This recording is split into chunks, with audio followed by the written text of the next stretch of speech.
السلام علیکم ورحمۃ اللہ وبرکاتہ، نحمده ونصلی علی رسولہ الکریم، اما بعد فاعوذ باللہ من الشیطان الرجیم، بسم اللہ الرحمن الرحیم، رب اشرح لی صدری ویسر لی امری واحلل عقدۃ من لسانی یفقہوا قولی۔ القرآن پروگرام کے سلسلے میں آج ہم مومن اور غیر مومن کے دل کی مثال پڑھیں گے۔ یہ مثال سورۃ الاعراف کی آیت نمبر 58 میں بیان ہوئی ہے۔ ارشاد باری تعالیٰ ہے، اور عمدہ زمین کی پیداوار اس کے رب کے اذن سے خوب نکلتی ہے، اور وہ زمین جو خراب ہے اس سے ناقص کے سوا کچھ نہیں نکلتا۔ اسی طرح ہم نشانیاں پھیر پھیر کر لاتے ہیں ان لوگوں کے لیے جو شکر کرتے ہیں۔ اس مثال کا سیاق و سباق یہ ہے کہ زمین کی مختلف اقسام کی طرح لوگوں کی بھی مختلف اقسام ہوتی ہیں۔ یہ مثال سورۃ الاعراف میں بیان ہوئی ہے۔ اس سے پچھلی آیت میں اللہ سبحانہ وتعالیٰ نے ہواؤں کے بارے میں فرمایا کہ وہی ہے جو اپنی رحمت یعنی بارش سے پہلے ہواؤں کو خوشخبری بنا کر بھیجتا ہے، یہاں تک کہ جب وہ بھاری بادل اٹھا لیتی ہیں تو ہم اسے مردہ زمین کی طرف ہانک دیتے ہیں، پھر ہم اس کے ذریعے پانی اتارتے ہیں، پھر ہم اس کے ذریعے ہر طرح کے پھل نکالتے ہیں، اسی طرح ہم مردوں کو نکالیں گے تاکہ تم نصیحت پکڑو۔ تو اس آیت میں اللہ سبحانہ تعالیٰ نے آسمان سے بارش برسنے سے مردہ زمین کے زندہ ہونے کا اعلان کیا ہے، اور مردہ زمین کے زندہ ہو جانے سے آخرت کی زندگی پر استدلال کیا ہے۔ اس کے بعد یہ مثال بیان کی گئی ہے، اور اس میں یہ بتایا جا رہا ہے کہ جس طرح بارش برسنے کے بعد زمین کے مختلف حصے مختلف طرح رسپونڈ کرتے ہیں، بعض حصے عمدہ، زرخیز اور شاداب ہوتے ہیں، بعض ردی ہوتے ہیں جن میں مفید نباتات کی بجائے جھاڑ جھنکار اگاتی ہے۔ حالانکہ بارش سب پر ایک ہی طرح کی ہوتی ہے، یعنی جب آسمان سے بارش اترتی ہے تو وہ ایک ہی طرح کی ہوتی ہے جو ساری زمین پر برستی ہے، لیکن زمین کے مختلف حصے مختلف طرح اس کا جواب دیتے ہیں۔ تو بالکل اسی طرح یعنی اس مثال سے یہ بات بھی سمجھ آتی ہے کہ وہی جو ایک روحانی بارش ہے وہ بھی جب دلوں پہ پڑتی ہے تو سلیم الفطرت لوگ خوب پھلتے پھولتے ہیں، لیکن جن کے دلوں کے اندر خرابی ہو، جن کے دلوں کے اندر خبث بھرا ہوا ہو، ان دلوں پر جب وہی اترتی ہے، ہدایت کی بات آتی ہے، تو ان کے اندر سے کوئی خیر نہیں پھوٹتی۔ وہ خیر کی بات سن کر اس کا جواب خیر سے نہیں دیتے، بلکہ ان کے اندر جس قسم کا خبث ہوتا ہے، ناپاکی ہوتی ہے، گندگی ہوتی ہے، وہی چیز ابھر کر باہر آ جاتی ہے۔ وہ اس کے جواب میں اسی طرح ریئیکٹ کرتے ہیں، اور پھر مثبت بات کی بجائے ان کے منہ سے منفی باتیں نکلتی ہیں۔ وہ اللہ کے کلام کو ہدایت حاصل کرنے کے لیے نہیں سنتے، بلکہ تنقیدی نظر سے دیکھتے ہیں، اور اس میں سے یبغونہا عوجا یعنی ایسی باتیں تلاش کرتے ہیں کہ جس سے ہدایت کی بجائے انسان گمراہی کی طرف چل دے۔ اس مثال کے بعد اس صورت کے اندر اللہ سبحانہ تعالیٰ نے کچھ انبیاء کی دعوت کا ذکر کر کے یہ بتایا کہ ان کی مخاطب اقوام جو تھیں وہ دو حصوں میں بٹ گئی۔ کچھ نے وحی الہی کو قبول کیا اور ان کی خیر ابھر آئی، لیکن اس کے برعکس کچھ لوگوں نے اس دعوت کو ریجیکٹ کر دیا، جس سے ان کے اندر کی خیر کی بجائے ان کے اندر کا شر ابھر آیا، اور انہوں نے پیغمبروں کی مخالفت کی اور ان کو طرح طرح کی اذیتیں دی۔ لیکن اس کے برعکس جو سلیم الفطرت لوگ تھے، ان پر جب وحی الہی کی بارش ہوئی تو وہ لوگوں کے لیے، اپنے لیے، سب کے لیے خوب فائدہ مند بنے۔ تو گویا بنیادی طور پر بارش کی برکتوں اور بارش کے فوائد کی مثال سے وحی کی برکتوں کو سمجھایا جا رہا ہے، اور اس کے ساتھ ساتھ اللہ کی قدرت کا بیان بھی ہے، موت کے بعد زندگی کا اس بات بھی مقصود ہے۔ تو بہرحال اس میں خبیث اور طیب کا فرق بتایا جا رہا ہے کہ دونوں کے رویے میں کیا فرق ہوتا ہے۔ تو ارشاد باری تعالیٰ ہے والبلد الطیب یخرج نباتہ باذن ربہ۔ والبلد، بلد اس مقام کو کہتے ہیں جس کی ایک حد بندی ہو۔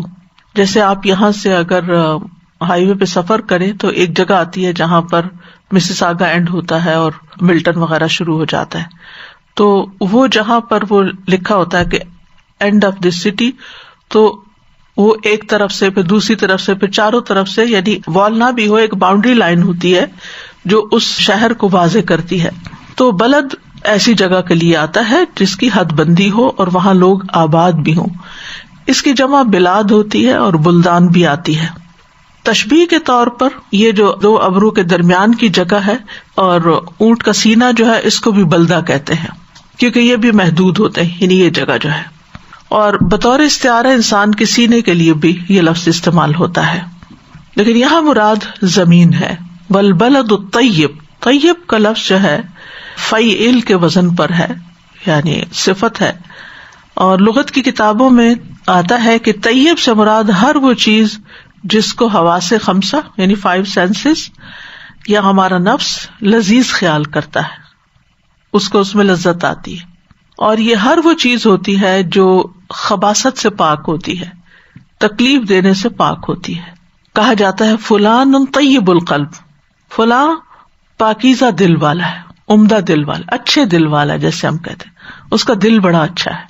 تو عربی میں کیا کہیں گے؟ طیب القلب. تو بلد الطیب کون سا ہوگا پھر؟ ایسا علاقہ، ایسا ملک، ایسی جگہ جو بہت زرخیز ہو، جو ہر طرح کی آفات سے امن میں ہو. اور تربت طیبہ کہتے ہیں عمدہ مٹی کو، زمین کو، جہاں پر نباتات اگ سکتی ہوں.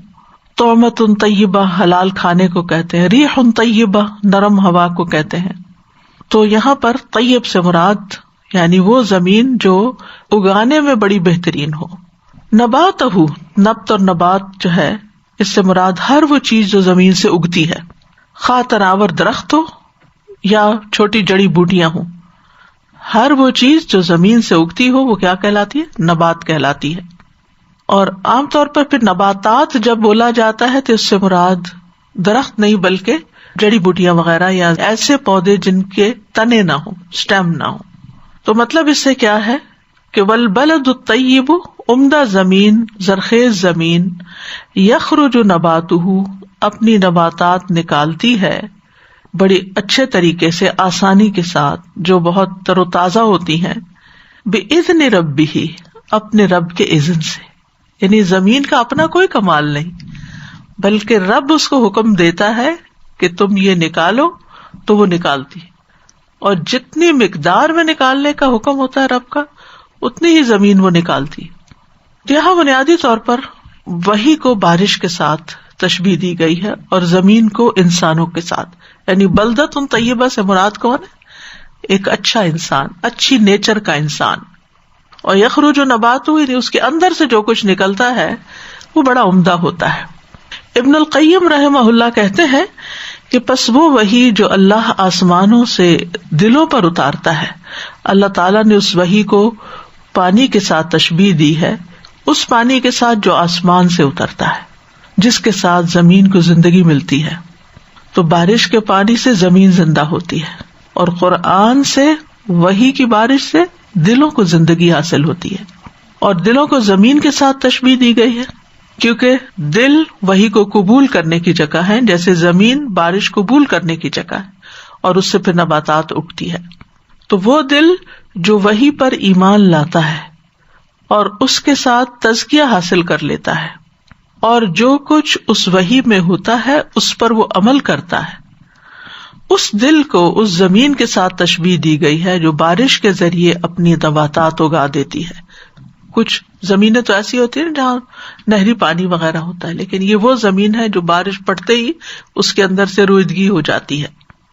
تو اعلام الموقعین میں وہ کہتے ہیں پس مومن جب قرآن سنتا ہے اور اس کو سمجھتا ہے اور اس میں غور کرتا ہے تو اس طرح اس پر قرآن کے اثرات ظاہر ہو جاتے ہیں. یعنی اس بندے کی زندگی میں ایک تبدیلی نظر آتی ہے، دور سے ہی نظر آتا ہے، اس کے رویے سے، اس کے معاملے سے، اس کے اخلاق سے، اس کی گفتگو سے، اس کے بیہیویئر سے، اس کے رسپانسز سے، ہر چیز سے پتہ چلتا ہے کہ یہ صاحب قرآن ہے. یعنی ہر طرح سے اس کے اندر سے خیر نکلتی ہے، خیر پھوٹنے لگتی، یعنی اس کی فطرت جاگ اٹھتی ہے اور قرآن اس کو ایک بے مثال انسان بنا دیتا ہے. تو اس مومن کو پاکیزہ اور عمدہ زمین کے ساتھ تشبیہ دی گئی ہے جو شاداب ہو جاتی ہے اور ہری بھری ہو جاتی ہے، اور اس پر بارش کے بہت خوبصورت اثرات ظاہر ہوتے ہیں. پھر وہ ہر طرح کی نباتات کی عمدہ چیزوں کو اگاتی ہے. اور اس کے برعکس جو شخص وحی سے اعراض برتتا ہے، یعنی اس کو قبول نہیں کرتا، پانی اس کے اوپر سے ہی بہہ جاتا ہے، ایک کان سے سنا دوسرے سے نکال دیا، اس نے اس کو اپنے اندر جذب ہی نہیں کیا، سمجھنے کی کوشش ہی نہیں کی، اس پر نہ عمل کیا، نہ اس سے دوسروں کو فائدہ پہنچایا، تو پھر وہ بیکار زمین کی طرح ہے کہ جس پر بارش پڑے یا نہ پڑے اس کو کوئی اثر نہیں. تو مومن خود بھی پاکیزہ ہوتا ہے اور اس کا عمل بھی پاکیزہ ہوتا ہے. ابن عباس رضی اللہ عنہما اللہ تعالیٰ کے اس فرمان والبلد الطیب یخرج نباتہ باذن ربہ کے بارے میں کہتے ہیں کہ یہ وہ مثال ہے جو اللہ نے مومنوں کے لیے بیان کی ہے. گویا کہ اللہ فرما رہا ہے کہ مومن پاکیزہ ہے، مومن خود بھی طیب ہے اور اس کا عمل بھی طیب ہے. هو طیب وعملہ طیب کما ان البلد الطیب ثمرها طیب، جیسا کہ پاکیزہ سرزمین کا پھل بھی عمدہ اور پاکیزہ ہوتا ہے. یعنی آپ دیکھیں کہ ایک ہی پھل ہوتا ہے، مختلف علاقوں میں جب اگتا ہے تو ان کا ذائقہ مختلف ہوتا ہے. فرق کس چیز کا ہوتا ہے؟ زمین کا فرق ہوتا ہے، مٹی کا فرق ہوتا ہے. تو مومن جو ہے وہ نیک اور پاکیزہ اعمال کرتا ہے. الیہ یصعد الکلم الطیب والعمل الصالح یرفعہ، اسی کی طرف یعنی اللہ سبحانہ و تعالیٰ کی طرف ہی ہر پاکیزہ بات چڑھتی ہے اور نیک عمل اس کو اوپر چڑھاتے ہیں. پھر مومن کی مثال کھجور کے درخت کی طرح بھی ہے جو سورۃ ابراہیم میں بیان ہوئی ہے.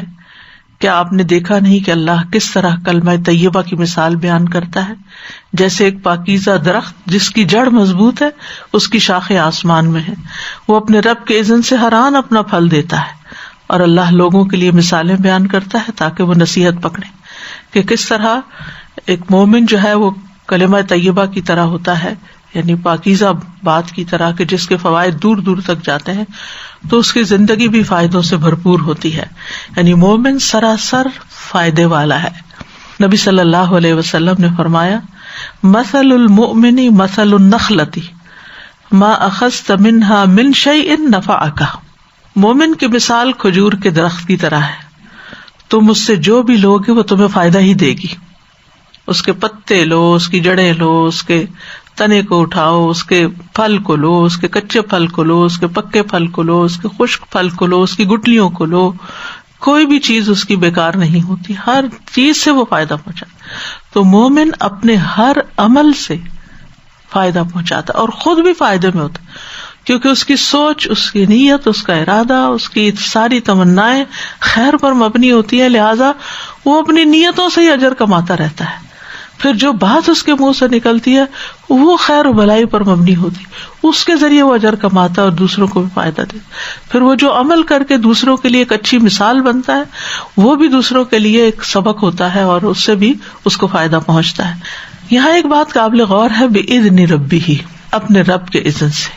یہ اضافت تشریفی ہے، یعنی اس کو قابل تعریف بتانے کے لیے اور شرف بخشنے کے طور پر یہ نسبت آئی ہے. یعنی اگرچہ دونوں ہی قسم کی نباتات اللہ کے حکم سے نکلتی ہیں، اچھی نباتات بھی اور ناقص بھی، لیکن اللہ تعالیٰ نے اچھی نباتات کے لیے بِإِذْنِ رَبِّهِ کا لفظ استعمال کیا ہے. اور آپ دیکھیے کہ یہ بات بھی ہمارے مشاہدے میں ہے کہ بہت دفعہ انسان کسی کام کے لیے کوشش کرتا ہے، زمین میں ہل چلاتا ہے، بیج ڈالتا ہے، پانی لگاتا ہے، لیکن نباتات کچھ بہت اچھی نہیں بھی آتی. تو زمین بھی اچھی ہو، بیج بھی اچھا ہو، پانی بھی ہو، بر وقت بوائی بھی ہو، سب کچھ ہو، لیکن جب تک رب کا اذن نہیں ہوتا اس وقت تک اس سے خیر نہیں نکلتی. اسی طرح انسان بعض اوقات دنیا میں اپنی بہت کوششیں کرتا ہے کسی کام کو، کسی بھی اپنے خواب کو مٹیریلائز کرنے کے لیے، کسی اچھے پروجیکٹ کو آگے بڑھانے کے لیے، اپنی اولاد کی اچھی تربیت کے لیے.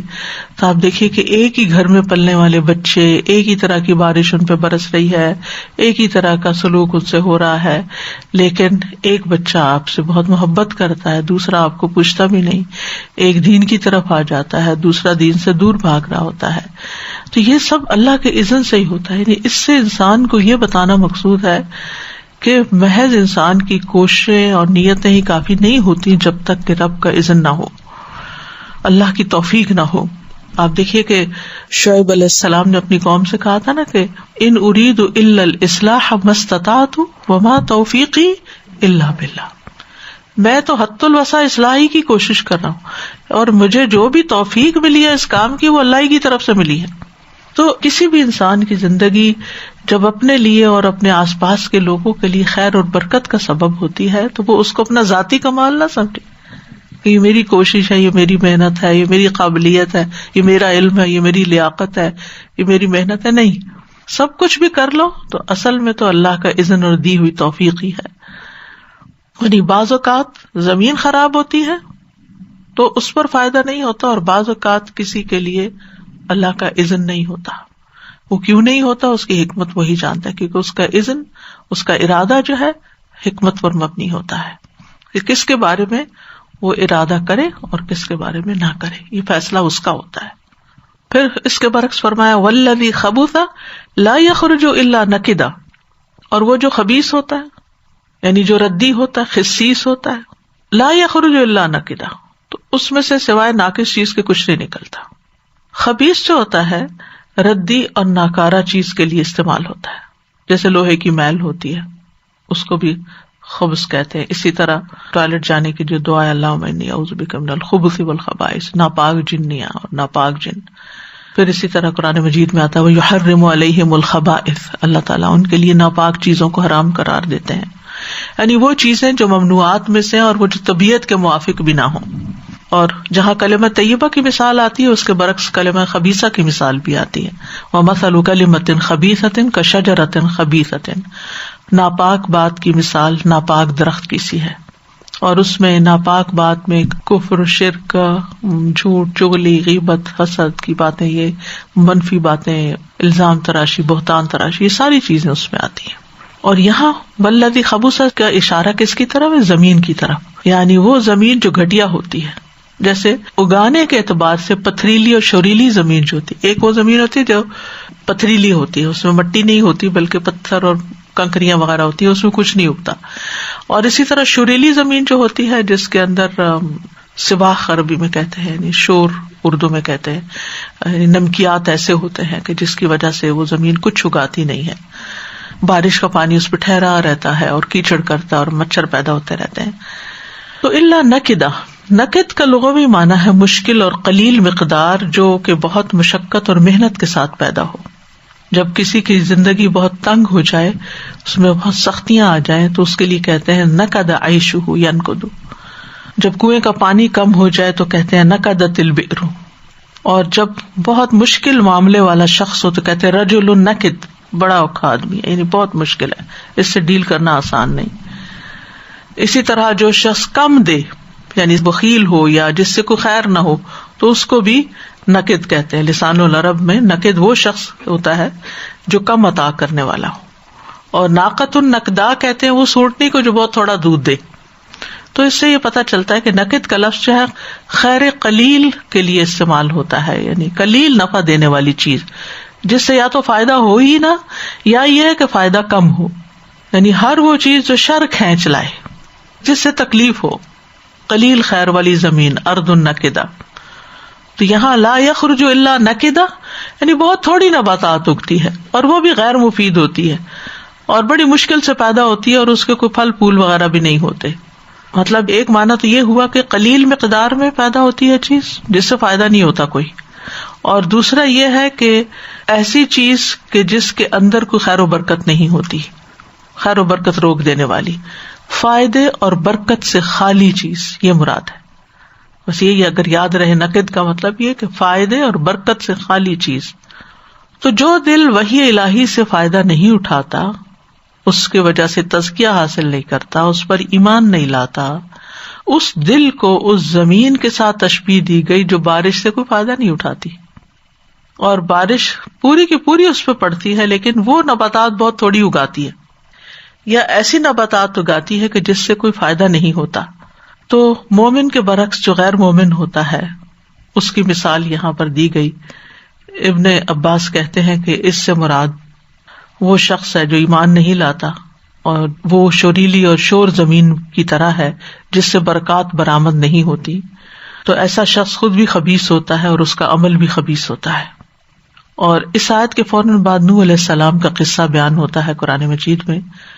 تو وہ واقعہ ایک طرح سے اس آیت کی تفسیر بھی ہے کہ کس طرح انہوں نے کئی سال تک تبلیغ کی، 950 سال، لیکن اس کا کیا نتیجہ نکلا؟ سوائے چند لوگوں کے کوئی ان کی بات ماننے کو تیار نہ تھا، حتیٰ کہ انہیں دعا کرنی پڑی کہ یا اللہ بس اب ان کا سلسلہ ہی ختم کر دے. ولا یلدوا الا فاجرا کفارا، کہ اللہ یہ سخت نافرمان منکر کے سوا کسی کو نہیں جنیں گے. یعنی جیسے یہ خود ہیں ان کی اولادیں بھی ویسی ہیں.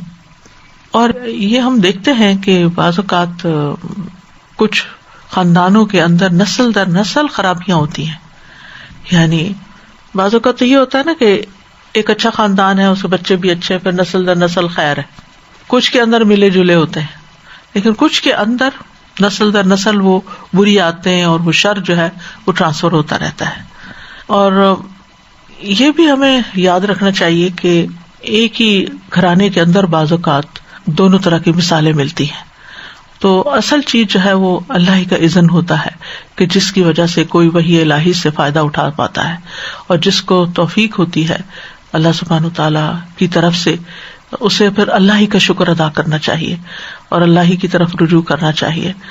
اور نوح علیہ السلام کے بیٹے کی بھی مثال ملتی ہے ہمیں کہ ان کے کہا جاتا ہے کہ 4 بیٹے تھے، اور ظاہر ہے کہ چاروں کی ایک ہی طرح تربیت کر رہے تھے. اور نوح علیہ السلام بذات خود ایک نبی تھے، وہی الہی سے مؤید تھے، ان کی تائید ہوتی تھی، اور جو وہ عمل کرتے تھے اس میں یعنی اللہ تعالیٰ کی طرف سے ان کو اپروول حاصل تھا.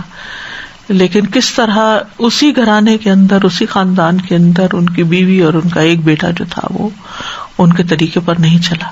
تو اس میں بھی ہمارے لیے ایک بہت بڑا سبق ہے کہ بعض اوقات آپ اپنی اولاد کے لیے بہت خیر خواہی کرتے ہیں، ان کو اچھا کھلاتے پلاتے ہیں، ان کو اچھا تعلیم دلاتے ہیں، ان کو دین سکھاتے ہیں، لیکن وہ اس کے باوجود بھی، آپ کی ساری محنت کے باوجود وہ وہی کرتے ہیں جو ان کی اپنی مرضی ہوتی ہے.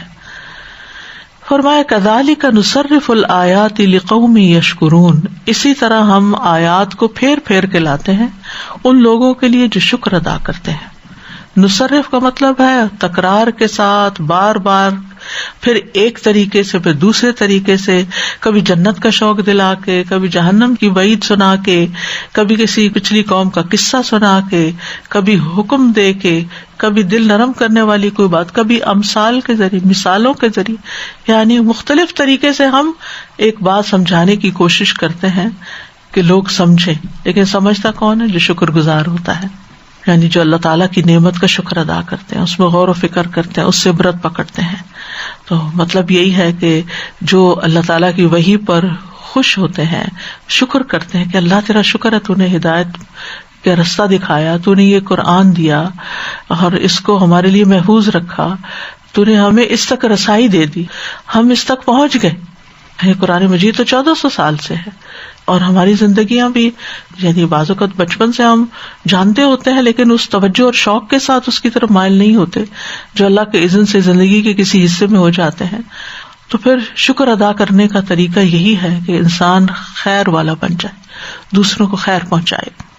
تو اس مثال میں خبیث اور طیب کی مثال سے بات سمجھائی گئی ہے.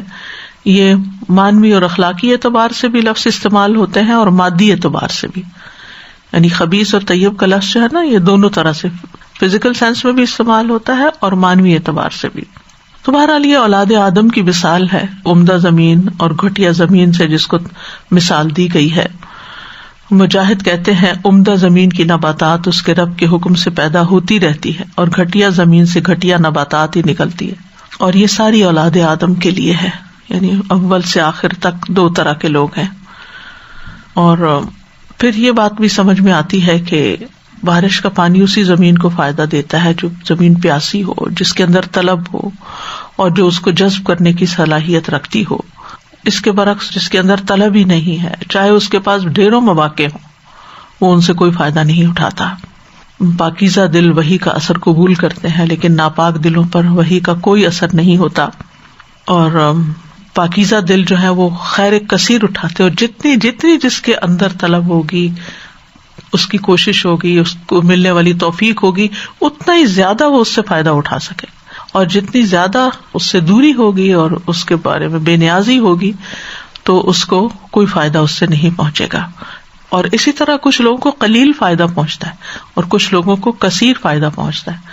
اب دیکھیں صحابہ کرام کی مثال ہمارے سامنے ہے کہ کس طرح جب نبی صلی اللہ علیہ وسلم کے ذریعے ہدایت کا پیغام لوگوں تک پہنچا تو کچھ لوگ ابو جہل اور ابو لہب جیسے تھے جنہوں نے قریب ترین ہونے کے باوجود کوئی فائدہ نہیں اٹھایا, اور عبداللہ بن ابی جیسے لوگ تھے, اور کچھ لوگ حضرت ابو بکر اور حضرت عمر جیسے تھے کہ جن سے انسانیت کے ایک بڑے حصے نے اس وقت بھی فائدہ اٹھایا اور آج تک فائدہ اٹھا رہے ہیں ان کی سیرت سے, ان کی مثالوں سے آج تک ہم سبق سیکھ رہے ہیں اور ایمان ہمارا تازہ ہو جاتا ہے. تو حضرت عمر رضی اللہ عنہ اپنے دور جاہلیت کے عرصے کے بارے میں اکثر بات کیا کرتے تھے کہ عمر تم بکریاں چراتے تھے, عمر تم کہاں تھے, اور قرآن نے تمہیں کیسی عزت بخشی. تو بہرحال کچھ لوگ واعظ و نصیحت کو قبول کر لیتے ہیں اور کچھ لوگ اس کو قبول کرنے کی بجائے اعتراض کرتے رہتے ہیں. اب مثال کے طور پر جمعے کا خطبہ ہی ہوتا ہے, کچھ لوگ مسجد جاتے ہیں, وہ اثر لے کے اٹھتے ہیں, اگلے جمعے تک ان کے اندر تبدیلی آ چکی ہوتی ہے, پھر وہ نئی بات سنتے ہیں, پھر وہ نئی تبدیلی, تو گرو کرتے رہتے ہیں. لیکن اس کے بعد کچھ لوگ وہاں سے ایسی باتیں چنتے ہیں کہ امام نے لحن کہاں کیا ہے, کہاں بھولا ہے, کون سی بات لاجیکل نہیں تھی, کون سی بات میں کوئی سینس نہیں بنتی, اور وہ باہر نکل کے گاڑی میں بیٹھتے ہی تبصرے کر کے اپنا فرض پورا کر دیتے ہیں کہ ہمارا یعنی اگر ہم دین کی طرف نہیں ہیں یا ہم غلط کام کر رہے ہیں تو اس میں بنیادی طور پر قصور کسی مولوی صاحب کا ہی ہے, کسی اور کو یعنی الٹا دوسروں کو بلیم کر کے اور ان کے رویوں پر نالاں ہو کے. آپ دیکھیے کتنے لوگ ایسے ہیں جو صرف دین والوں کے کچھ رویوں کی وجہ سے دین سے بھاگ جاتے ہیں. ٹھیک ہے اس میں دین والوں کا بھی قصور ہو سکتا ہے, لیکن بہت دفعہ انسان کا اپنا قصور بھی ہوتا ہے. کہ میں تو ہمیشہ یہ کہتی ہوں کہ اگر کوئی شخص دین پڑھ کر غلط کام کرے تو آپ دین پڑھ کے اچھی مثال قائم کریں, یعنی بجائے اس کے کہ آپ اس سے یہ جواز لیں کہ پھر ہم اچھے ہیں اگر ہم نے دین نہیں پڑھا. یہ اس کا مطلب نہیں نکلتے, بہت اللاجیکل بات ہے. یعنی آپ اس لیے اچھے نہیں ہیں کہ آپ نے دین نہیں پڑھا, دین کا نہ پڑھنا یا نہ سمجھنا ہی ایک غلطی ہے. تو بہرحال اس بات کو ایک حدیث کے ذریعے بھی بہت اچھی طرح سمجھایا گیا ہے. صحیح بخاری میں حدیث آتی ہے, ابو موسیٰ نبی صلی اللہ علیہ وسلم سے بیان کرتے ہیں کہ آپ صلی اللہ علیہ وسلم نے فرمایا, اللہ نے مجھے جو ہدایت اور علم دے کر بھیجا ہے اس کی مثال تیز بارش کی سی ہے جو زمین پر برسے. صاف اور عمدہ زمین تو پانی کو جذب کر لیتی ہے اور بہت سا گھاس اور سبزہ اگاتی, جبکہ سخت زمین پانی کو روک لیتی ہے. پھر اللہ اس پانی سے لوگوں کو فائدہ پہنچاتا ہے, لوگ خود بھی پیتے ہیں اور جانوروں کو بھی سیراب کرتے ہیں. اس کے ذریعے سے کھیتی باڑی بھی کرتے ہیں. کچھ بارش ایسے حصے پر پڑی جو صاف اور چٹیل میدان تھا, وہ نہ تو پانی کو روکتا ہے اور نہ ہی سبزہ اگاتا ہے. بس یہی مثال اس شخص کی ہے جس نے اللہ کے دین میں سمجھ حاصل کی اور جو علم دے کر اللہ نے مجھے مبعوث کیا ہے اس سے اس کو فائدہ ہوا, یعنی اس نے اسے خود سیکھا اور دوسروں کو سکھایا. اور یہی اس شخص کی مثال ہے جس نے سر تک نہ اٹھایا, اللہ کی اس ہدایت کو قبول نہ کیا جو میں دے کر بھیجا گیا ہوں. تو اس میں آپ دیکھیے کہ ایک زمین وہ ہے جو صاف ستھری ہے, پانی جذب کر لیتی ہے اپنے اندر, یعنی ایک وہ شخص ہوتا ہے کہ جو دین کو سمجھتا ہے اور یاد کر لیتا ہے, اور اس کی سمجھ, اس کے فہم, اس کی نیت, ارادہ, ہر چیز میں ایک فرق آ جاتا ہے, یعنی اس کا عمل بدل جاتا ہے. وہ جس طرح ایک سرسبز زمین جو ہے نا بہت سا گھاس اور سبزہ اگاتی ہے, تو گھاس اور سبزہ جو ہے اس زمین کو اگر آپ دیکھیں آج کل جیسے گرینری ہو رہی ہے تو کسی پکچر میں بھی آپ گھاس دیکھ لیتے ہیں نا جو نیا تازہ اگا ہے, تو دیکھ کر دل خوش ہو جاتا ہے, یعنی وہ دوسروں کو خوش کر دیتا ہے. تو ایک ایسا انسان ہوتا ہے کہ جو دین کو پڑھتا ہے, قرآن کو پڑھتا ہے, اور اس کے اخلاق میں, اس کے اعمال میں, رویوں میں اتنی اچھی تبدیلی آتی ہے کہ اسے دیکھ کے دوسرے خوش ہو جاتے ہیں. ایک وہ شخص ہوتا ہے کہ جو پانی کو روک بھی لیتا ہے, پانی کو روک لیتا ہے یعنی اس علم کو یاد کر لیتا ہے, حفظ کر لیتا ہے, اور پھر اس سے لوگوں کو فائدہ پہنچاتا ہے. لوگ پیتے بھی ہیں اور جانوروں کو بھی سیراب کرتے ہیں, یعنی صرف انسانوں تک فائدہ نہیں جاتا بلکہ جانوروں تک کو جاتا ہے, اور اس سے کھیتی باڑی بھی ہوتی ہے. تو یہ دوسری مثال ہے, یعنی دوسرے قسم کے لوگ ہیں کہ جو علم کو اس طرح سمیٹتے ہیں کہ جس سے خود بھی فائدہ اٹھاتے ہیں, اپنے کام بھی آتا, پیتے ہیں اس کو, کھیتی باڑی بھی کرتے ہیں، جانوروں کو بھی پلاتے ہیں، اور انسان بھی ان سے پیتے ہیں، یعنی دیر پا فائدے کے ہوتے. ایک زمین تو پانی جذب کر کے اندر لے گئی سارا، اور سبزہ اگا دیا، سب کو خوش کر دیا، اپنا عمل اچھا کر لیا، اپنی عبادات اچھی کر لی، اپنا اخلاق اچھا کر لیا، سب اچھا ہو. اور کچھ لوگ ایسے ہوتے ہیں کہ جو دعویٰ کا کام بھی کرتے ہیں، تعلیم کا کام بھی کرتے ہیں. اور آپ کو معلوم ہے وہ حدیث جو اس کی مزید تائید کرتی ہے کہ معلم الناس الخیر جو ہوتا ہے اس کے لیے ساری مخلوق دعائیں کرتی، حتیٰ کہ مچھلیاں سمندر میں اور زمین کے جو چیونٹیاں ہیں اور جانور ہیں وہ بھی اس کے لیے دعا کرتے ہیں، کیونکہ ان کو بھی فائدہ پہنچتا ہے. یہاں پر آپ دیکھیں نا، جانور بھی سیراب ہوتے ہیں، جانوروں تک کو فائدہ پہنچتا ہے. چیونٹیاں کیوں دعائیں کرتی، فرشتے کیوں پر بچھاتے ہیں؟ کیونکہ ان ساری مخلوق کو ان سے فائدہ ہوتا ہے. اور جو بے عمل لوگ ہوتے ہیں ان کے رویوں سے فرشتوں کو بھی تکلیف پہنچتی ہے، ان کو بھی تکلیف پہنچتی. تو پھر یہ ہے کہ علم آنے کے بعد مختلف لوگوں کا رسپانس مختلف ہوتا ہے. کچھ اس حد تک رہتے ہیں کہ صرف اپنا عمل اچھا کر لیں، وہ بھی خیر میں، اور کچھ اس سے آگے بھی بڑھ جاتے ہیں اور دوسروں تک بھی خیر لے جاتے ہیں اور اس علم کو ذوب کرتے ہیں. اور کچھ کیسے ہیں؟ فرمایا کچھ بارش ایسے حصے پر پڑی جو صاف اور چٹیل میدان تھا، نہ اس نے پانی روکا، نہ سبزہ اگایا، نہ وہ دوسروں کے فائدے کا بنا اور نہ ہی خود فائدہ اٹھایا. بس یہی مثال اس شخص کی ہے جس نے اللہ کے دین میں سمجھ حاصل کی اور جو علم دے کر اللہ نے مجھے مبعوث کیا اس سے اس کو فائدہ ہوا، یعنی اس نے اسے خود سیکھا اور دوسروں کو سکھایا. اور یہی اس شخص کی مثال ہے جس نے سر تک نہ اٹھایا، یعنی تیسرا نمبر جو ہے، اور اللہ کی اس ہدایت کو قبول نہ کیا جو میں دے کر بھیجا گیا ہوں. تو لوگ جو ہیں وہ زمین کی طرح ہے، انسان زمین کی طرح ہے. تو ایک وہ ہیں جو خود فائدہ اٹھاتے ہیں اور دوسروں کو بھی فائدہ دیتے ہیں، اور دوسرے وہ ہے جو دوسروں کو فائدہ دیتے ہیں. اور بعض علماء نے اس کی تفسیر یوں بھی کی ہے کہ پہلی قسم وہ ہے جن کو ہدایت اور علم پہنچتا ہے تو اس کو یاد کر لیتے ہیں، پھر ان کے دل زندہ ہو جاتے ہیں، اس پہ عمل کرنے لگ جاتے ہیں اور دوسروں کو اس کی تعلیم دیتے ہیں، خود بھی فائدہ اٹھاتے ہیں، دوسروں کو بھی دیتے ہیں. دوسری قسم وہ ہے جن کے دل ایسے ہوتے ہیں کہ علم تو یاد کر لیتے ہیں لیکن اس علم کے فہم اور اس کی گہرائی میں پختگی حاصل نہیں کرتے کہ جس علم کے ذریعے وہ معنی اور احکام کا استنباط کر سکیں. وہ اطاعت کے کاموں میں محنت اور اطاعت کے کاموں پر عمل نہیں کرتے. وہ علم کو صرف حفظ کرتے ہیں یہاں تک کہ ان کے پاس ایک ایسا شخص آتا ہے جو علم کا بہت زیادہ طلبگار ہوتا ہے اور اس علم کا بہت زیادہ پیاسا ہوتا ہے. جو علم ان کے پاس ہوتا ہے وہ فائدہ پہنچانے اور اٹھانے کا اہل ہوتا ہے تو وہ اس سے فائدہ اٹھا کے چلے جاتے، بس وہ ان سے علم لے لیتا ہے، فائدہ اٹھاتا ہے. تو جن لوگوں تک یہ علم پہنچاتے ہیں وہ اس علم سے فائدہ اٹھانے والے بن جاتے ہیں. تیسری قسم کے لوگ، ان کے دل یاد کرنے والے نہیں ہوتے اور نہ ہی ان کے پاس یاد رکھنے والا فہم ہوتا ہے، بس وہ ایک کان سے سنا اور دوسرے سے نکال دیا. تو بہرحال اللہ سبحانہ تعالی ہواؤں کو بھیجتا ہے، یعنی پیغمبروں کو بھیجتا ہے، پھر وہ وحی آتی ہے، بارش برستی ہے، اور پھر زمین کے مختلف رسپانسز ہوتے ہیں. اور جس طرح ہوائیں پانی کا بوجھ اٹھا کے بادل بن کے برستی ہیں، ایسے انبیاء وحی کا بوجھ اٹھاتے ہیں اور لوگوں کے لیے بارش بن کے برستے ہیں. انا سنلقی علیک قولا ثقیلا کی بات جو آتی ہے، بارش کا پانی آسمان سے اترتا ہے، وحی الہی بھی آسمان سے آتی ہے. وھذا ذکر مبارک انزلناہ، یہ مبارک ذکر ہے جسے ہم نے اتارا ہے، یعنی اوپر سے آیا ہے. اور پھر اللہ تعالیٰ بارش کے پانی کو پاک کہتے ہیں، جیسے وَأَنزَلْنَا مِنَ السَّمَاءِ مَاءً طَهُورًا، تو طیب کے معنوں میں آتا ہے. اور وحی کو پاکیزہ صحیفوں میں لکھا جاتا ہے، فی صحف مکرمۃ مرفوعۃ مطہرۃ. پھر یہ کہ اللہ تعالیٰ بارش کو رحمت سے تشبیہ دیتے ہیں. اسی طرح وحی الہی بھی رحمت ہے. یا ایھا الناس قد جاءتکم موعظۃ من ربکم وشفاء لما فی الصدور وہدی ورحمۃ للمؤمنین. پھر یہ کہ بارش کا پانی مبارک ہے، ونزلنا من السماء ماء مبارک، اور وہی بھی مبارک. کتاب انزلناہ الیک مبارک، یعنی یہ ہر طرح کے لفظ میں دونوں میں مماثلت پائی جاتی ہے. وہذا کتاب انزلناہ مبارک، بارش میں خوشخبری بھی ہے اور ڈراوا بھی ہے.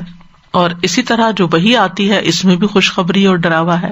مبشرا و نذیرا ہے، نبی صلی اللہ علیہ وسلم کی حیثیت جو بشیرا و نذیرا بہت دفعہ قرآن مجید میں آتا ہے.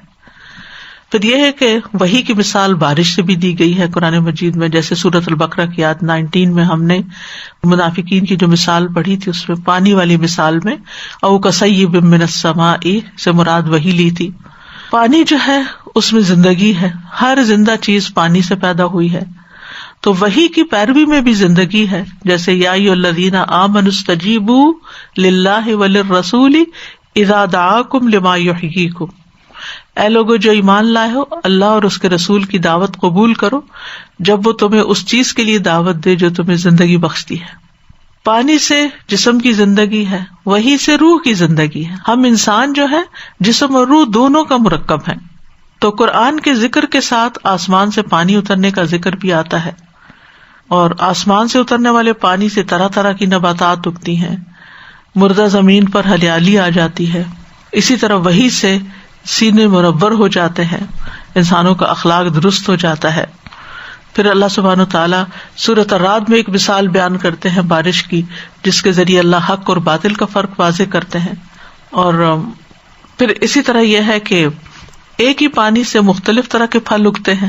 بارش ایک ہوتی ہے لیکن ہر طرح کا پودا اپنا پھل اگاتا ہے. یہ کوئی چھوٹے پودے ہوتے ہیں، کوئی بڑے ہوتے ہیں، کہیں سے میٹھا نکلتا ہے، کہیں سے کھٹا نکلتا ہے. تو اسی طرح قرآن سے مستفید ہونے والوں کی مختلف قسمیں ہیں، سب ایک جیسے نہیں ہوتے. ہم کسی ایک شخص کو ملتے ہیں جس نے قرآن پڑھا اور اس سے اس کا اخلاق بھی سنورا، عبادات بھی سنوری، پھر ہم اس کو ایک کرائیٹیریا بنا لیتے ہیں اور کہتے ہیں سب ایسے ہی ہوں گے. پھر ہم سب کو ویسا نہیں پاتے تو ہم مایوس بھی ہونے لگتے ہیں. تو یہ یاد رکھنا چاہیے کہ زمین کی ساری نباتات ایک سائز کی یا ایک قسم کی نباتات کے پھل بھی ایک طرح کے نہیں ہوتے، ان میں بھی چھوٹے بڑے، کھٹے میٹھے، کچے پکے سبھی ہوتے ہیں. وہ آتا ہے نا کہ یسقى بماء واحد ونفضل بعضها على بعض في الاكل، ایک ہی پانی پلائے جاتے ہیں لیکن اس کے ذائقے میں ہم بعض کو بعض پر فوقیت دیتے ہیں. ان فی ذلک لآیات لقوم یعقلون. قرآن سے مستفید ہونے والوں کی مختلف قسمیں ہیں.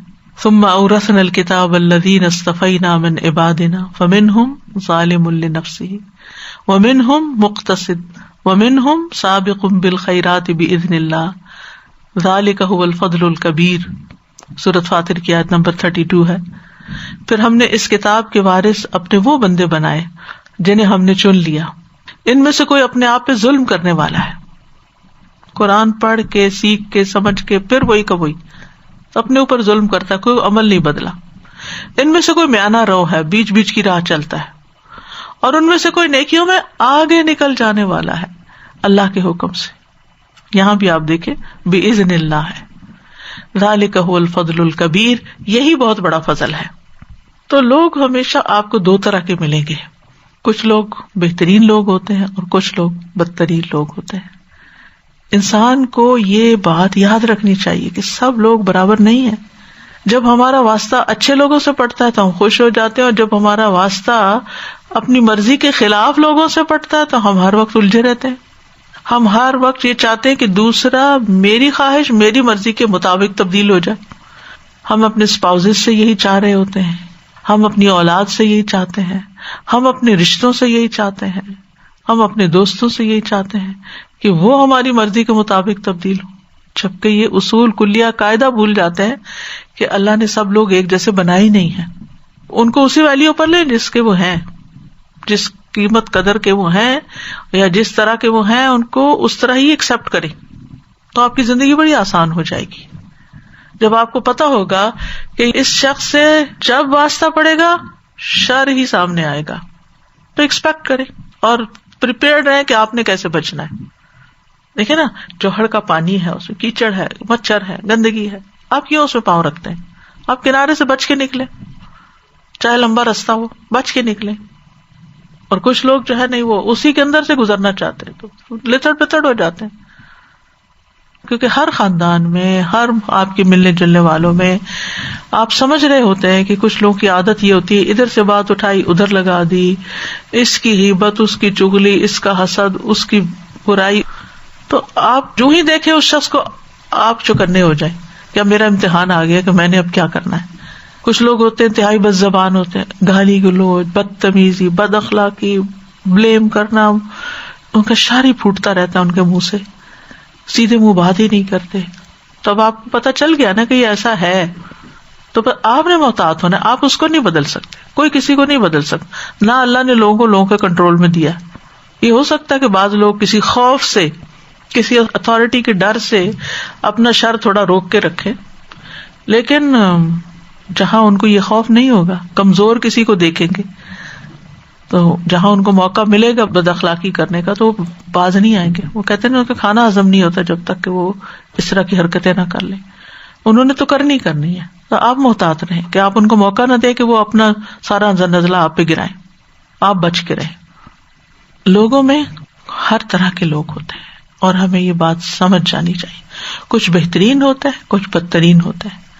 ابو ہریرہ رضی اللہ عنہ سے روایت ہے کہ ایک جگہ کچھ لوگ بیٹھے ہوئے تھے. نبی صلی اللہ علیہ وسلم ان کے پاس جا کر کھڑے ہوئے اور فرمایا, کیا میں تمہیں بتاؤں کہ تم میں سب سے بہتر اور سب سے بدتر کون ہے؟ لوگ خاموش رہے. آپ نے 3 مرتبہ اپنی یہ بات دہرائی. اس پر ان میں سے ایک آدمی بولا, کیوں نہیں یا رسول اللہ, آپ ہمیں بتائیے. آپ نے فرمایا, تم میں سب سے بہتر وہ ہے جس سے خیر کی امید ہو, یعنی آپ اس سے خیر ایکسپیکٹ کریں کہ اس سے میں ملوں گا, یہ اچھی بات ہی کرے گا, اور اس کے شر سے امن ہو. اور تم میں سب سے بدتر وہ ہے جس سے خیر کی توقع نہ ہو اور اس کے شر سے امن نہ ہو.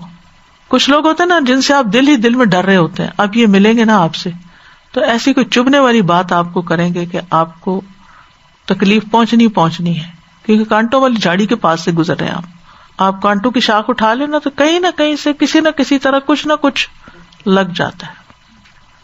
یعنی پائن ایپل کاٹتے ہوئے آپ کے ہاتھ کسی نہ کسی طرح تھوڑے بہت زخمی ہوتے ہی ہیں, کیونکہ اس کی اسکن ہی ایسی ہے. اس کے برعکس سیب کاٹتے ہوئے آپ کو کوئی فرق نہیں پڑتا, آپ اس کو پیل کرتے ہیں, چھیلتے ہیں, آپ کو پتا ہوتا ہے اس سے مجھے کوئی تکلیف نہیں ہونی. تو اسی طرح کچھ چیزوں کے اندر سے بدبو آتی ہے, آپ کو پتا ہوتا ہے کہ آپ اس جگہ کے پاس سے گزریں گے تو آپ کو بدبو آئے گی, تو آپ اپنا ناک پہ کپڑا رکھ لیں, آپ اس کو تو نہیں تبدیل کر سکتے. تو کچھ لوگوں سے آپ کو تکلیف پہنچنی ہی ہوتی ہے, وہ ایسے ہی ہیں. اپنے آپ کو ایموشنلی اسٹرانگ کیجیے, اپنے آپ کو اس لیول سے اوپر لے جائیے. یہ ہمیں ایسے نہیں یہ تعلیم دے دی گئی, یہ ہمارے بچاؤ کے لیے دی گئی ہے. پھر اسی طرح کچھ لوگ خیر پھیلانے والے ہوتے ہیں اور کچھ لوگ شر پھیلانے والے ہوتے ہیں. رسول اللہ صلی اللہ علیہ وسلم نے فرمایا, بعض لوگ بھلائی کی چابیاں ہوتے ہیں اور برائی کے لیے تالے ہوتے ہیں, اور بعض لوگ برائی کی چابیاں ہوتے ہیں اور بھلائی کے تالے ہوتے ہیں. سو خوشخبری ہے اس شخص کے لیے جس کے ہاتھوں میں اللہ نے خیر کی چابیاں رکھ دی, اور ہلاکت ہے اس شخص کے لیے جس کے ہاتھوں میں اللہ نے شر کی چابیاں رکھ دی. استغفر اللہ. خوشخبری ہے اس کے لیے جس کے ہاتھ میں اللہ نے خیر کی چابیاں رکھ دی, ہر ایک کو خیر پہنچانے والا ہے, اور ہلاکت ہے اس کے لیے جس کے ہاتھوں میں اللہ نے شر کی چابیاں رکھ, ہر ایک کو کچھ نہ کچھ تکلیف ضرور دے گا. اسی طرح قرآن و سنت سے ہمیں خیر الناس کے بارے میں بھی پتہ چلتا ہے. کچھ لوگ ہوتے ہیں وہ لوگوں تک خیر پہنچاتے ہیں. کنتم خیر امۃ اخرجت للناس تأمرون بالمعروف وتنہون عن المنکر وتؤمنون باللہ. امت مسلمہ کو اللہ نے خیر امت کہا ہے کیونکہ انہوں نے لوگوں کو خیر پہنچانی ہے. اسی طرح کچھ لوگ چھوٹے چھوٹے کاموں کے ذریعے لوگوں کو فائدہ پہنچا رہے ہوتے ہیں. ابن عمر کہتے ہیں ایک آدمی نبی صلی اللہ علیہ وسلم کے پاس آیا, کہنے لگا, اے اللہ کے رسول, کون سے لوگ اللہ کو زیادہ محبوب ہیں اور کون سے اعمال اللہ کو زیادہ پسند ہیں؟ رسول اللہ صلی اللہ علیہ وسلم نے فرمایا, وہ لوگ اللہ کو زیادہ پیارے ہیں جو دوسروں کے لیے سب سے زیادہ فائدے کے ہوں, جو دوسروں کو فائدہ پہنچائیں, خیر بانٹیں. اور اللہ تعالیٰ کو سب سے زیادہ پسند اعمال یہ ہیں, کسی مومن کو خوش کرنا, اس سے تکلیف دور کرنا, اس کا قرضہ ادا کر دینا, اسے کھانا کھلا دینا. مجھے اپنے کسی بھائی کی ضرورت پوری کرنے کے لیے اس کے ساتھ چلنا اس مسجد نبوی میں 1 ماہ کے اعتکاف سے زیادہ محبوب ہے. جس نے اپنے غضب کو روک لیا اللہ اس کی خامیوں پہ پردہ ڈال دے گا, اور جو آدمی اپنے غصے کو نافذ کرنے کی طاقت کے باوجود پی گیا, اللہ قیامت کے دن اس کے دل کو امیدوں سے بھر دے گا, پھر وہ مایوس نہیں ہوگا, اس کے اندر ایک خوشی ہوگی. اور جو اپنے بھائی کے ساتھ اس کی ضرورت پوری کرنے کے لیے چلا, اللہ اس کو اس دن ثابت قدم رکھے گا جس دن قدم ڈگمگا جائیں گے. پھر اسی طرح اچھے لوگ وہ ہوتے ہیں جن کے اخلاق اچھے ہوتے ہیں. اکمل المومنین ایمانا احسنہم خلقا، تمام مومنوں میں سب سے زیادہ کامل ایمان والے وہ لوگ ہیں جن کے اخلاق اچھے ہیں. پھر وہ جو زبان اور ہاتھ سے دوسروں کو سلامت رکھے. ایک شخص آپ کے پاس آئے، پوچھا یا رسول اللہ کون سے مسلمان افضل ہیں؟ آپ نے فرمایا جس کی زبان اور اس کے ہاتھ سے دوسرے مسلمان محفوظ رہیں. پھر بہترین لوگ وہ ہیں جو اپنے گھر والوں کے لیے اچھے ہیں. یعنی کچھ لوگ دوسروں کے لیے تو بہت اچھے ہوتے ہیں لیکن گھر والوں کے ساتھ بہت سختی کا رویہ رکھتے ہیں. آپ کے اچھا ہونے کا اظہار آپ کے گھر والے اس کی گواہی دیں گے. پھر وہ جو حق بات سنتے ہیں اور اس کو قبول کر لیتے ہیں. الذین یستمعون القول فیتبعون احسنہ اولئک الذین ہداہم اللہ واولئک هم اولو الالباب. جو لوگ کان لگا کے بات سنتے ہیں پھر سب سے اچھی بات کی پیروی کرتے ہیں، یہی لوگ ہیں جنہیں اللہ نے ہدایت دی، یہی عقل والے ہیں. پھر اسی طرح نصیحت قبول کرنے والے، نیکیوں میں آگے بڑھنے والے. انبیاء کے بارے میں آتا ہے انہم کانوا یسارعون فی الخیرات ویدعوننا رغبا ورہبا وکانوا لنا خاشعین. پھر نیک کاموں میں سبقت کرنے والے، اپنی ذات پہ دوسروں کو ترجیح دینے والے، دوسروں پر نرمی کرنے والے اور آسانی دینے والے. وہ جو آتا ہے نا کل قریب ہین لین سہل، دوسروں کے کام آنے والے. رسول اللہ صلی اللہ علیہ وسلم نے فرمایا ایک مسلمان دوسرے مسلمان کا بھائی ہے، لہذا نہ وہ اس پہ ظلم کرے نہ اسے ظالم کے حوالے کرے. اور جو شخص اپنے بھائی کی ضرورت پوری کرنے میں مصروف رہتا ہے، دوسروں کا کام کرتا رہتا ہے، اللہ اس کی ضرورت پوری کرے گا. اور جو شخص کسی مسلمان کی مصیبت کو دور کرتا ہے، اللہ قیامت کے دن کی مصیبتوں میں سے اس کی کسی مصیبت کو دور کر دے گا. اور جو کسی کا عیب چھپائے گا، اللہ تعالیٰ قیامت کے دن اس کی پردہ پوشی کرے گا. پھر دوسروں کی ضروریات پوری کرنا، دوسروں سے درگزر کرنا، رشتے جوڑنا، برائی کے بدلے احسان کرنا، بد اخلاقی کے جواب میں اچھا اخلاق دکھانا، اور وہ لوگ جن کے مرنے کے بعد بھی ان کی خیر جاری رہے، صدقہ جاریہ کرنے والے، لوگوں کو فائدہ دینے والا علم، نیک اولاد جو میت کے لیے دعا کرتی ہے. اسی طرح بدترین لوگ ہوتے ہیں کچھ. رسول اللہ صلی اللہ علیہ وسلم نے فرمایا اللہ کے بہترین بندے وہ ہوتے ہیں جنہیں دیکھ کر اللہ یاد آ جائے، اور بدترین وہ ہوتے ہیں جو چغل خوری کرتے ہیں، دوستوں کے درمیان جدائیاں ڈالتے ہیں، باغی، بیزار اور متعنت سرکش قسم کے لوگ. پھر زبان سے تکلیف دینے والے، چاہے نماز روزے صدقے خیراتی کیوں نہ کرتے ہوں، بدترین لوگ ہوتے ہیں. لوگوں میں فساد پیدا کرنے والے، چغل خور، شر پھیلانے والے، جس کے شر سے بچنے کے لیے لوگ اس سے دور ہو جائیں. پھر دوسروں کی عزت آبرو کے درپے ہونے والے، بد اخلاق جو نبی صلی اللہ علیہ وسلم سے بہت دور ہوں گے قیامت کے دن.